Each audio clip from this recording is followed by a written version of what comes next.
اسلام new Karachi town کا اجلاس مولانا عبدالرشید نعمانی کی خصوصی شرکت۔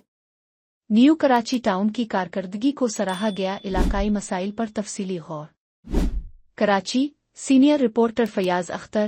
جمعیت علماء اسلام نیو کراچی ٹاؤن کا اہم اجلاس اتوار 5 اکتوبر کو جامع مسجد قباء UP موڑ میں منعقد ہوا۔ اجلاس کی صدارت امیر نیو کراچی ٹاؤن قاری محمد عبداللہ نے کی، جبکہ امیر ضلع وسطی مولانا عبدالرشید نعمانی نے خصوصی طور پر شرکت کی۔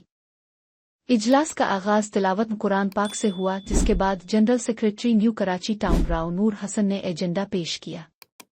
اجلاس میں مختلف UCs کے نظماء، کمرا اور عمومی اراکین نے بھرپور شرکت کی۔ شرکا نے علاقائی مسائل، UCs کی کارکردگی رپورٹس اور آئندہ کے لائحہ عمل پر تفصیلی گفتگو کی۔ اس موقع پر مولانا عبدالرشید نعمانی نے نیو کراچی ٹاؤن کی کارکردگی کو سراہتے ہوئے کہا کہ علاقے میں شراب خانے کی جگہ کا مسمار ہونا اور اس کے خلاف بروقت احتجاجی تحریک چلانا جمعیت علماء اسلام نیو کراچی ٹاؤن کی ایک بڑی کامیابی ہے۔